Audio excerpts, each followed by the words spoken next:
حضور علیہ الصلوۃ والسلام نے فرمایا کہ مومن کا معاملہ بھی بڑا عجیب ہے کہ اسے اگر تکلیف ہوتی ہے تو اس پر وہ صبر کرتا ہے،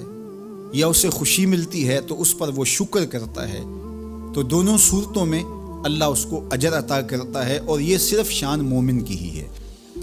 کہ وہ مصیبت پر صبر کرے، بلکہ فرمایا کہ مومن کے پاؤں میں کانٹا بھی چبھتا ہے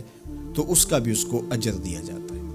اس کے درجے بلند ہوتے ہیں، اس کے گناہ معاف کر دیے جاتے ہیں، اس کی خطاؤں سے درگزر کر لیا جاتا ہے۔ لیکن یہ مشروط ہے اس تکلیف کو صبر کے ساتھ برداشت کرنے سے۔ اگر وہ واویلا کرتا ہے، ناشکری کے کلمات کہتا ہے،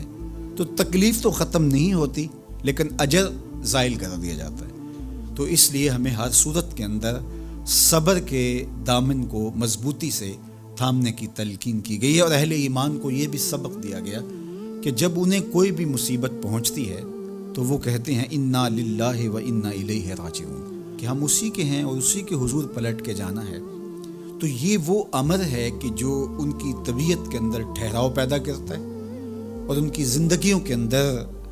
اللہ تعالیٰ جل شانہ پر جو یقین ہے اس کا پتہ دیتا ہے۔ اگر مصیبت کو اللہ کی طرف سے سمجھ کے، مان کے صبر کیا جائے، اس کو مقدور سمجھا جائے، اس پر واویلا نہ کیا جائے، اللہ کی نافرمانی کا کوئی کلمہ نہ بولا جائے، اپنے عقیدے میں تزلزل نہ آنے دیا جائے، اپنے رویوں کی خوبصورتی کو زائل نہ ہونے دیا جائے، تو اس کا مطلب ہے کہ وہ شخص مومن ہے، اس کا یقین ہے کہ یہ اللہ کی طرف سے ہے۔ تو پھر اس کے یقین کے صلے کے اندر اللہ اس کو پھر ہدایت قلب کا چراغاں نصیب کرتا ہے۔ اور فرمایا واللہ بکل شیء علیم، اور اللہ ہر شے کو جاننے والا ہے، اسے پتہ ہے کہ کسی پر مصیبت نازل کیوں کرنی ہے، اور اس مصیبت سے اس کا امتحان لینا مقصود ہے، اس کے درجوں کو بلند کرنا مقصود ہے، اس کے گناہوں کو معاف کرنا مقصود ہے، اس کو کسی آزمائش میں ڈال کر کے اس کو مزید کندن بنانا مقصود ہے، یا اس کا کیا مقصود ہے، اس کو سزا دینا مقصود ہے، یہ اسے پتہ ہے۔ تمہارا رب تمہاری طرف آنے والی جو تکلیفیں ہیں ان کے اندر ہزارہا پنہا حکمتوں سے واقف ہے۔ یہاں یہ بات بھی سمجھنے کے قابل ہے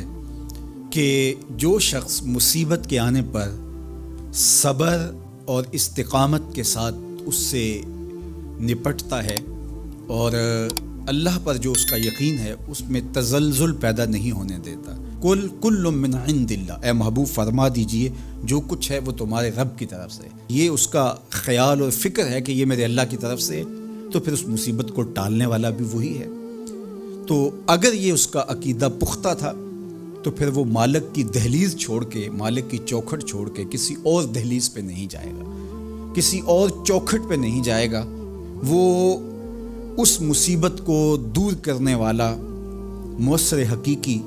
اللہ کو ہی جانتا ہوگا، اور اسی کے حضور دعائیں کرے گا، التجائیں کرے گا، کسی شرک کا ارتکاب نہیں کر سکتا ہے،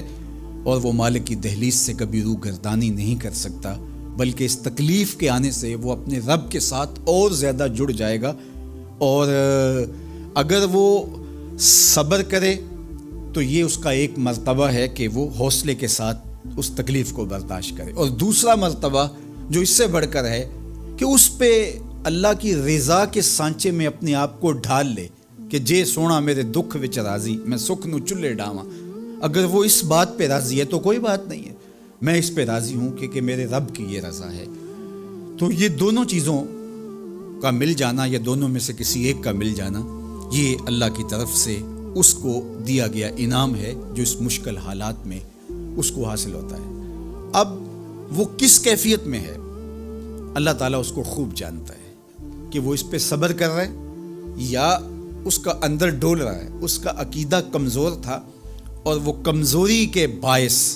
جو ہے وہ تزلزل کا، تذبذب کا شکار ہو گئے، تو یہ تمہارا رب خوب جانتا ہے۔ تو تمہارے سینے کے اندر چھپی ہوئی کیفیت تمہارے رب کے علم میں ہے۔